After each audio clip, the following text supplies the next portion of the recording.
Oke guys, aku Erik Yang. Nah, jadi kemarin itu aku sempat review smartwatch yang dimana harganya itu cuma 100 ribuan, dan kemarin pas aku coba ternyata deteksi jantung, blood detection, dan lain-lain itu semua berfungsi dengan baik. Nah, jadi kemarin videonya itu rame dan sekarang aku pengen coba review sebuah smartwatch dengan harga 30 ribu. Jadi sekarang mindset aku agak berubah nih. Smartwatch murah belum tentu jelek gitu. Nah, jadi yang penting apa?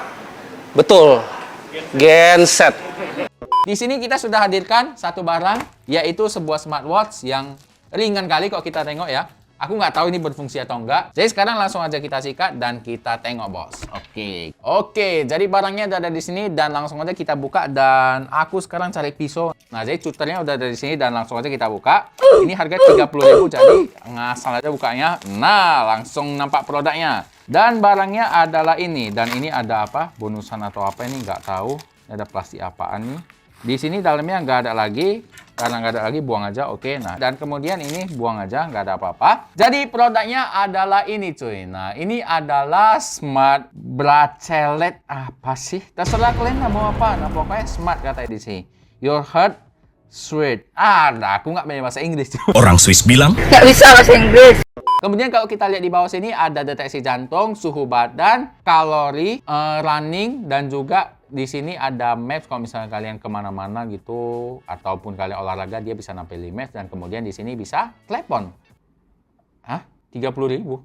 Kayak agak apa gitu ya, sus gitu. Dia bisa WeChat, Twitter, Facebook. Ini bullshit semua, nggak ada ini, dan aku nggak percaya kalau ini support sih. Kalau ini support, wah, gila bener. Oke, langsung aja kita buka. Di sini ada kitab suci, ini buang aja. Oke. Jadi di sini ada kitab suci Sun Gokong yang betulan kayak kitab suci. Simple aja, kayak kertas-kertas biasa. Ini kita singkirin dulu, dan kemudian di sini kita dapat strap. Yang strapnya ini kayaknya kalau kita lihat dia bahannya ini kayaknya agak kaku, tapi kalau kalian ngarep 30 ribu itu kayak Rolex, ya kalian nggak ngotak juga sih namanya sih. Nah, jadi di sini bentuknya seperti ini. Sistemnya kancing, jadi bisa kita klep. Oke, bisa kita klep seperti ini, dan ini kita singkirin dulu. Dan ini adalah tempatnya, kita buang aja. Dan kemudian ini smartwatch-nya cuy. Ringan kali sih. Sumpah. Dia nggak ngasih apa-apa, charger apa semua nggak ada, dan kayak gini aja sih. Aku nggak ngerti gimana cara ngecasnya, nanti kita lihat aja. Di sini cara ngecasnya gimana ya? Hah? Gimana ngecasnya ini? Hah? I think my brain just committed.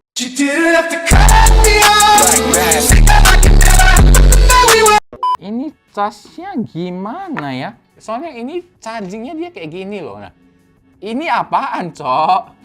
Ini gimana ngecasnya? Di dalam paketnya nggak ada apa-apa.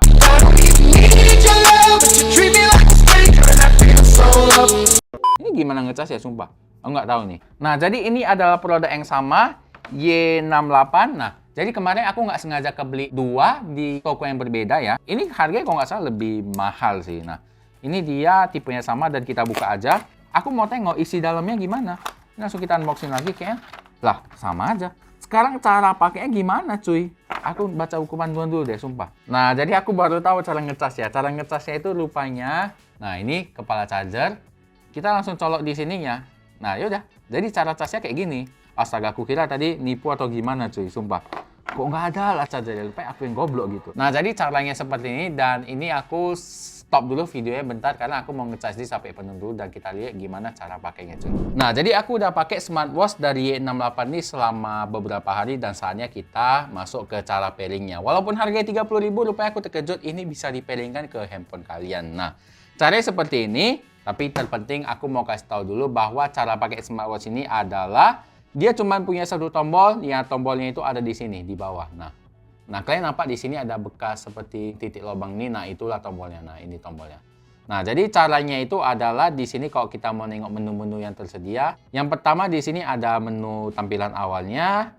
Di sini ada jamnya juga. Kemudian ada langkah kaki, ada BPM, detak jantung, oksigen dalam darah, olahraga, pesan, musik, pengaturan, dan habis gitu. Nah, tapi kalau misalnya kalian mau konekkan ke handphone kalian, caranya adalah kalian masuk dulu ke sini, ke more ya. Kalian pencet lama. Nah, maka dia sudah masuk ke menu setting. Nah, di sini ada sleep. Ini kemudian bisa kamera juga. Aku nggak tahu bisa atau nggak, nanti kita lihat. Dan kemudian di sini ada, nah, Kalian silakan scan di menu ini. Cara scan-nya itu kalian masuk ke pengaturan scan HP. Biasanya semua HP itu ada ya, semua HP Android itu ada. Ya udah, kalian tinggal scan aja. Oke, scan. Nah, maka dia masuk ke sini dan kalian silakan buka situs. Nah, dan kemudian di sini kita pilih Google Play karena HP kita Android, bos. Kemudian silakan kalian install, dan ini karena udah aku install, langsung aja kita buka ya. Nah, jadi di sini dia ada bentuk aplikasinya. Nama aplikasinya ini Fit Pro, oke. Nah, kemudian di sini ada beberapa menu, dan yang terpenting itu sekarang kita mau konekkan dulu. Kita pencet ini menu mendirikan, dan kemudian kita pilih ini. Oke. Nah, setelah kita pilih menu ini, kita silakan masuk ke settingnya ini. Ini kita taruh samping dulu, oke, biar gampang. Yang pertama itu kita masuk ke menu setting dulu. Caranya sama seperti tadi ya. Oke, pengaturan, pencet lama, dan sudah masuk. Kita masuk yang looking for ini, oke. Setelah masuk ke looking for ini, kita masuk ke handphone kita, oke. Dia minta akses lokasi, oke. Kita izinkan, kita masuk lagi. Dan, nah, jadi di sini dia sedang memindahin. Oke, kita masuk ulang lagi, agak susah ya. Nah, ini lagi cari dia. Di sini dia minta kita buka Bluetooth dulu, oke. Agak susah ya koneksinya ya. Tapi kalau aku tengok di YouTube lain kayak gampang kali ya. Mungkin ya mereka seller atau gimana, aku kurang ngerti. Enggak kebaca, yang kebaca cuman ini 716. Nah, coba kita pencet. Apakah ini? Oke. Ah iya, betul. Oke, sudah connect, dan kemudian kita masuk ke aplikasi. Nah, dia di sini cari gelang katanya. Nah, ini dia terbaca di sini 716-nya. Oke, nampak. Nah, silakan kita ini mencoba menyelesaikan koneksi. Oke. Nah, ini dia prosesnya agak sedikit lama. Ya, maklum aja harga 30.000 kan mau bandingkan sama GT yang harga segini kan nggak mungkin ya. Ini GT AM1 yang OLED, ini layarnya kualitasnya nggak usah diragukan lagi, ini jos banget. Dan kemudian di sini kita udah masuk ke aplikasinya cuy. Nah, jadi biar kalian kita pasang dulu ya kan. Nah, nanti kita akan tengok apakah sensor-sensornya ini dia berfungsi dengan baik, apakah dia fake, dan juga kita akan bongkar ya. Nah, jadi kita masuk ke aplikasinya. Yang pertama itu ada di sini halaman depan, di sini ada menu BPM, tidur, kebiasaan sehat, mak. Harga 30.000 bisa kayak gitu ya. Nah, di sini ada kamera kendali jarak jauh, ini gimana? Dia sistemnya bisa kita jadikan remote ya. Nah, ini kok moto sendiri. Dia di smartwatch ini udah langsung nampak ya. Nah, cuman dia kok bisa menjek sendiri ya. Dia bisa moto sih. Lah, padahal tadi nggak aku sentuh, dia kok bisa ini ya, motek sendiri ya. Nah, ini kok disentuh dia motek sih. Nah, jadi dia bisa dipakai, cuman masih kurang akurat. Nah, ini aku nggak ada pencet loh. Nah, dia motret sendiri. Nah, ini kita skip dulu. Tapi dia menunya ada gitu. Di sini ada beberapa menu yang bisa kita lihat. Yang pertama itu adalah BPM. Nah, di sini kita bakalan tes juga apakah dia akurat atau enggak. Kita tes BPM, dan ini adalah smartwatch dari JT yang pastinya kualitasnya sangat jauh ya. Tapi kita bakal coba dulu, kita jangan ngejudge dulu mana tahu harga murah ini. Tapi kalau ditengok dari sensornya sih kayak fake ya. Nah, jadi sekarang kedua smartwatch ini udah aku pasang di tangan aku, dan sekarang kita coba ngetes untuk detak jantung ya. Nah, di sini kita mulai mengukur. Nah, jadi di sini dua-dua sama-sama mengukur detak jantung, dan kita bakal nengok hasilnya. Apakah angkanya sama? Lama ya ngukurnya ya. Oh, dia ngukurnya sekaligus. Nah, dia langsung ngukur semua, dan lah, angkanya kok sama? Woi, angkanya kok sama? Aku jadi penasaran. Lah, kok sama angkanya? Oke, nah ini biar untuk memastikan lagi kita buat lebih sejajar deh. Harga 30.000 kok kayak gitu sih? Kok aneh ya dia? Nah, jadi di sini kita ulangi lagi. JT ini nggak mungkin meleset karena harganya juga ini ya. Nah, oke. Kita di sini yang pertama kita masuk ke menu BPM-nya dulu, oke. Kita pencet lama di sini 1, 2, 3. Nah, itu dia membaca, dan ini detak jantung. Nah, jadi kita tengok di sini soalnya nampak jelas. Ini kita sampingin dulu handphonenya biar nampak. Nah, oke. Nah, kita lihat kalau di JT ini 87, kalau di smartwatch 30.000 ini berapa? 76, agak sedikit berbeda. Tapi kita tengok untuk di bagian oksigen darah ya. Nah, oksigen darah coba kita tes. Kita mau tengok apakah dia akurat atau enggak. Nah, kita ulangi lagi, oke. Oksigen darah 97, 99. Kalau di GTA M1, lah, kok sama? Di sini 99 loh kebaca loh. Loh, ada apa nih? Nah, ini kita tengok sendiri. Ini 96. Nah, di sini 99. Lah. Sekarang kita tes. Nah, kita cek tekanan darah deh. Karena ini juga penting ya. Apalagi untuk orang-orang tua. Oke, nah sekarang kita ukur tekanan darahnya, Cok. Nah, tekanan darah 128 dari 80. Nah, kalau tekanan darah ini agak sedikit beda ya. Aku nggak tahu kenapa. Tapi yang aku salutkan tadi, oksigen darah sama detak jantung kok bisa hampir sama ya. Ini kayak agak aneh gitu. Sekarang kita bakalan coba musiknya. Kita masuk ke Spotify dulu ya kan. Nah, kita tes musik. Kalau untuk musiknya apakah bisa kedeteksi? Musik. Oke, musik kita tahan lama. Oh, bisa sih. Cuma kayak nggak terlalu oke sih kalau kalian kontrol dari sini. Misalkan kalian mau next. Nah, kita masuk ke next. Nah, ini kita pencet lama. Nah, maka dia bakalan ngulang gitu. Nah, kalau kita di sini back, oke, kita pencet. Nah, tengok, nampak. Ini kita pencet agak lama. Oke, nah kita pencet agak lama. Oke, kalau misalkan stop, ini musiknya nggak ada, takut kena copyright. Nah, kita stop. Nah, maka dia stop gitu. Nah, jadi di sini kontrolnya sebenarnya semuanya bisa ya. Kita udah ngetes juga tadi mulai dari oksigen darah. Ya hampir akurat lah gitu. Tapi kok aneh ya, 30.000 kok bisa ya. Jadi makanya itu aku jadi penasaran dan aku bakalan bongkar smartwatch ini. Dan kita langsung lihat isi di dalamnya seperti apa sih. Langsung aja kita di sini udah sediakan jeroannya, oke. Dan pertama itu kita ambil ini dulu. Kita buka dulu strapnya. Oke, strapnya dibuka. Kita masuk ke bagian belakangnya. Dan kita congkel. Ini dia sausnya pakai lem ya, jadi bisa dicongkel. Oh, ini bisa dibuka kok. Oke, kita langsung aja buka. Jadi kita pakai ini pencongkelnya ya. Oke. Susah ya bukanya ya. Apa memang ya mungkin namanya smartwatch ya, takut kena air jadi sealnya itu betul-betul kuat. Perlu dipaksa-paksa dikit. Oke. Oh, gini gampang bukanya. Oh, jadi gini. Ya. Congkelnya dari sini. Dari sini congkelnya. Oke. Nah, supaya bukanya gampang aja dan ini sudah kita buka. Dan dia terbuka cuy. Nah, jadi bentuknya seperti ini. Ini kita singkirin dulu dan ini adalah untuk si layarnya. Oke. Nah, ini kita singkirin dulu dan ini adalah layarnya. Nah, dia sensor sentuhnya ada di sini. Ini sensor sentuhnya. Kita zoom lagi biar nampak ya kan. Nah, ini sensor sentuhnya di sini. Oke, kita geser-geser kayak gini. Jadi di sini layarnya menurut aku jelek sekali. Tapi kalau misalkan kalian bilang di harga 30.000, ini berfungsi semua dan menurut aku oke banget. Sekarang itu yang terpenting adalah kita mau nengok dulu bentuk jeroan dalamnya. Nah, jadi di sini bentuknya. Nah, ini layar LCD-nya 30.000 kita dapat sebuah layar, itu udah mantap sekali, prestasi sekali menurut aku. Dan di sini kalau untuk tipe layarnya ini dia disolder di motherboard-nya, oke. Nah, dia disolder. Oke, dan sekarang kita lebih berfokus ke sensornya cuy. Ke sensornya dan oke, cara bukanya ini nggak bisa dibuka ya, dia dilem. Jadi kita dari ternyata dalamannya ini semua dilem sama dia, nggak ada cara untuk buka. Dan aku ini coba paksa, kalau misalkan nggak bisa dibuka ya udah kita hancurin aja, karena toh kita punya satu lagi untuk kita review selanjutnya. Oke.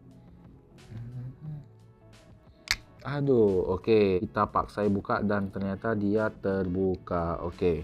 Nah, jadi dia dalamnya seperti ini dan ini kita langsung tarik aja.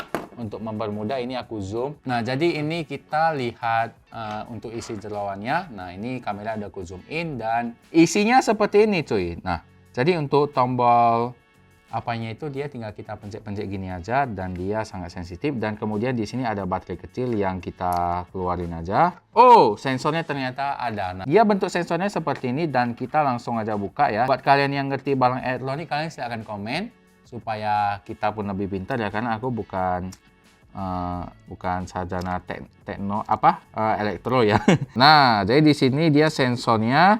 Dan ini udah lepas, karena udah lepas kita buang, oke. Jadi dia bentuk sensornya seperti ini cuy. Nah, Kalau buat kalian yang orang elektro ngerti silahkan komen. Nah, dia bentuknya seperti ini. Jadi sistemnya itu dia di sini ada baterai yang sangat kecil. Kemudian di sini ada PCB sederhana, tapi walaupun sangat sederhana, tapi aku sangat salut 30.000 dan dia berfungsi cuy. Ini aku nggak tahu apa, buat kalian yang tahu silahkan komen. Nah, jadi di sini dia sistemnya seperti ini, kita sentuh-sentuh. Oke, nah kita sentuh-sentuh maka nggak bisa. Oh di sini ya. Nah di sini. Oke. Dan ini rupanya dia ada sensornya ya, pas deteksi detak jantung pantesan aja akurat karena di sini dia sensornya nyala gitu. Kalau misalkan kalian tanya, "Bang, ini sensornya beneran atau enggak?" Nah, aku pun nggak tahu, jadi makanya aku tunjuk ke kalian. Buat kalian yang orang elektro, kalian silahkan komen. Sekarang kita masuk ke unitnya yang kedua, karena udah kita bongkar di sini kan, nggak mungkin kita pasang juga. Nah, jadi bentuknya seperti ini frame-nya, dan dia sesimpel ini doang. Nah, oke. Nah, inilah dia bentuknya. Jadi kurang lebih seperti ini. Dan nah, tadi kan udah kita bongkar-bongkar tuh. Nah, dia kok jadi 1422 langkah. Apa? Tadi sensor-sensornya kita sentuh-sentuh makanya dia naik. Nah, itu aku kurang tahu apakah dia membaca guncangan. Nah, tapi di sini kalau untuk masalah akurasinya lumayan akurat. Kemudian kita masuk ke menunya dan ini lumayan banyak. Yang pertama ini kalau misalnya kalian gini kayak smartwatch mahal gitu ya kan. Nah, dia langsung hidup. Di sini juga ada menunya dan ada settingannya. Dan yang kedua ini jangan ganggu. Di sini banyak sih, menunya banyak sih, dan kemudian di sini ada alarm yang bisa kalian set juga dan kalian bisa set di smartwatch sendiri. Caranya gampang sekali, nggak perlu diajarin. Dan di sini ada beberapa aplikasi yang bisa kalian coba sendiri. Nah, ini push notification. Kalau misalkan kalian hidupkan salah satu dan ini nanti dia notifikasinya masuk. Nah, ini banyak sekali Instagram, bla bla bla, WeChat, bukan micet tapi WeChat ya. Dan kemudian di sini masih banyak lagi, dan di sini kalian juga bisa custom layarnya, dan di sini banyak menu-menu lain, jam tidur dan lain-lain. Nah, jadi untuk yang aku bingungkan itu adalah yang pertama di pengetesan aku itu dia lumayan akurat dan hampir sama dengan smartwatch mahal. Dan yang kedua itu adalah apakah ini cuma template default, karena aku nggak tahu di perangkat elektronik yang ini apakah yang setipis ini beneran sensor. Nah, jadi buat kalian yang orang elektro, kalian silahkan komen karena kami kurang paham. Kemudian kita masuk ke bagian kelebihan dan kekurangan dari smartwatch ini. Yang pertama adalah kalau masalah kelebihan di sini dengan harga 30.000 kalian bisa dapat smartwatch yang bisa nyala dulu nih, karena bisa nyala itu terpenting. Dan yang kedua dia di sini semua fiturnya berfungsi dan kita juga sudah compare dengan smartwatch yang mahal. Nah, yang ketiga itu adalah dia bisa dikonekkan ke aplikasi. Yang keempat itu dia juga ada fitur seperti jadi remote foto, tapi ya di pengetesan kita itu kurang akurat. Dan kemudian dia juga ada alarm dan lain-lain, dan juga bisa kita jadikan sebagai untuk penyetel musik. Tapi kalau penyetel musik ini lebih akurat sih kita ambil HP-nya sih. Nah, jadi di sini yang terpenting adalah semua fitur yang di dalam itu berfungsi dengan baik. Nah, kalau untuk masalah kekurangannya apa? Masalah kekurangannya itu adalah kalau misalkan kalian beli smartwatch ini. Kenapa aku bilang kayak itu? Karena gini, memang tadi yang aku bilang itu dengan harga segitu semua aktif. Tapi kalau misalnya kita bandingkan dengan harga 100.000 tambah dikit gitu dari harga 30.000 ini, kalian bisa dapat satu smartwatch yang beneran bagus. Sumpah ini bagus banget. Ini smartwatchnya ini tipenya Watch 8 Pro Plus Plus yang kemarin pernah kita review, yang kalau kalian mau tonton di sini videonya, dan itu bagus banget dan dia hasilnya itu sangat akurat dan bahkan menyamai smartwatch dengan harga sejutaan cuy. Nah, jadi ini bagus banget, dan walaupun barangnya ini bagus, smartwatch yang kita review Y68 ini, tapi tetap aja aku tidak rekomendasi karena pertama layarnya jelek, dan yang kedua itu lebih ke fitur-fitur apa? Fitur-fitur sampah gitu. Memang fiturnya berfungsi, cuman lebih ke sampah. Sampahnya itu maksudnya apa? Sampah itu maksudnya kayak fiturnya itu nggak enak dipakai. Misalkan tombol selfie, nah dia bisa kepencet sendiri. Kemudian di sini deteksi jantungnya kita juga nggak tahu ini apakah asli atau benar karena jerawannya juga agak mencurigakan. Dan yang ketiga di sini kalau untuk kontrolnya kita mau pencet. Nah, tapi kalau smartwatch yang 100.000 yang kita review ini jauh banget. Tapi intinya itu kalian jangan beli dan aku nggak rekomendasi. Jadi untuk link pembelian smartwatch Y68 ini yang 30.000 aku nggak akan buat, dan untuk link pembelian termurahnya aku buat ini Watch 8 Pro Plus Plus ini bagus banget. Nah, jadi link pembelian termurahnya ada di kolom deskripsi. Termurah terpercaya. Nanti kalau misalkan ada harga lebih murah lagi kita langsung ganti linknya supaya kalian nggak usah capek-capek cari lagi gitu. Nah, jangan lupa klik like apabila kalian suka, dan jangan lupa share ke teman-teman kalian. Siapa tahu teman-teman kalian juga perlu info channel ini. Dan apabila ada kritik saran komentar, silahkan komen di kolom komentar, nanti kita akan diskusikan. Oke? Saya Nikian, sampai jumpa di video unboxing dan review selanjutnya. Goodbye. Kayak gitulah 30.000 bentuknya.